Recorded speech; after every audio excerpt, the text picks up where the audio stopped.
की आवाज उस काली गहरी रात के सन्नाटे को चीरती हुई पूरी वादी में गूंज रही थी।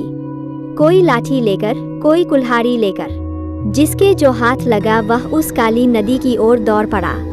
अभी अंधेरा होते ही गांव वालों को किसी ने बताया कि काली नदी पार कर रहे 2 आदमियों पर हमला हुआ है।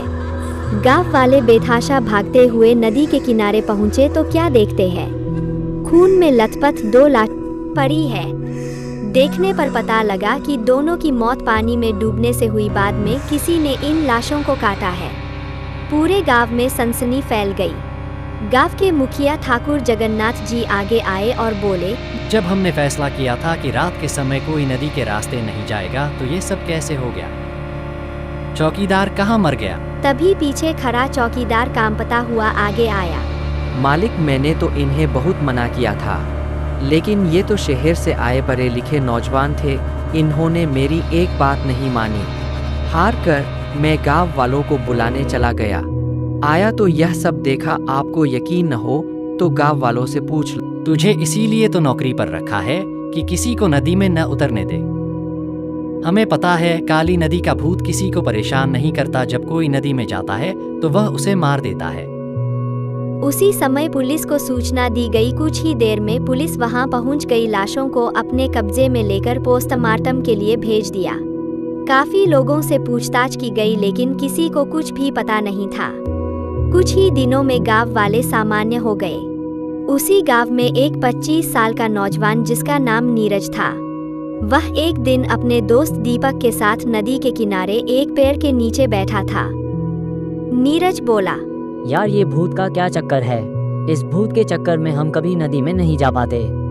नदी के उस पार देखो कितने सुंदर नज़ारे हैं। उस पार एक मंदिर भी है। अगर किसी तरह इस भूत से छुटकारा मिल जाए तो कितना मजा आए। यह सुनकर दीपक बोला, भाई यही तो समस्या है इस नदी की। जो भी इस नदी के जल में पैर रखता है मारा जाता है। नीरज उस पार जाना चाहता था।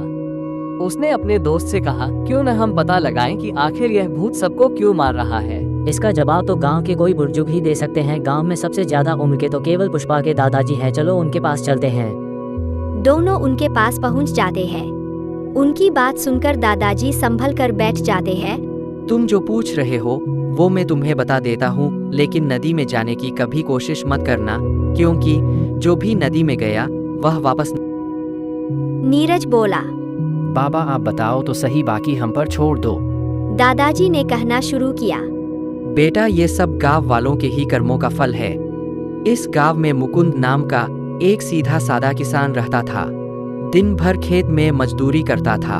उसका अपना खेत नहीं था। वह तो उस समय के जमींदार के खेत में मजदूरी करता था। वह पूजा पाठ करने वाला आदमी था। रात को जब वह अपने घर पहुंचता तो उसकी पत्नी पूजा की थाली तैयार रखती थी। पूजा की थाली लेकर वह रात को नदी किनारे बंधी नाव से दूसरे किनारे के मंदिर में जाता था। उस मंदिर में कोई नहीं जाता था, केवल मुकुंद ही जाता था। मंदिर की साफ सफाई करता, उसे फूलों से सजाता, भगवान की पूजा करता, उन्हें भोग लगाता और वापस आ जाता था। एक बार नदी में भयानक बाढ़ आ रही थी, लेकिन मुकुंद नहीं माना। वह चला गया। जब वह पूजा करके वापस आया तो नाव नदी के तेज बहाव में बहने लगी। मुकुंद ने नाव से कूदकर अपनी जान बचाई। वह किसी तरह तैरता हुआ किनारे पर पहुंचा। उसकी पूजा की थाली का सिंदूर उसके पूरे चेहरे पर बिखर गया था। वह इस अवस्था में घर की ओर चल दिया। रास्ते में उसे कुछ गांव वाले मिले। उन्होंने मुकुंद को पकड़ लिया। वह चिल्लाता रहा, लेकिन गांव वालों ने उसे तांत्रिक समझकर उसकी पिटाई शुरू कर दी। उसकी शक्ल कोई पहचान न सके और इतने शोर में उसकी आवाज़ किसी ने न सुनी। मारने के बाद उसकी लाश को नदी में बहा दिया। बस तभी से वह गुस्से में है। नीरज और दीपक दोनों उस भूत की आत्मा की शांति के लिए गांव के पंडित जी के पास पहुंच जाते हैं। पंडित जी मना कर देते हैं। फिर वे दोनों जमींदार जगन्नाथ जी की हवेली पर पहुंच जाते हैं। जगन्नाथ जी उनका साथ देने के लिए तैयार हो जाते हैं। जमींदार जगन्नाथ नीरज और दीपक को साथ लेकर दूसरे गांव पहुंच जाते हैं। वहां से कुछ दूर वार्डर था। वहीं पास में फौजी कैंप थे, जहां फौजियों ने नदी पर पुल बना रखा था। जगन्नाथ जी और गांव वालों ने फौज के कैप्टन से बात की।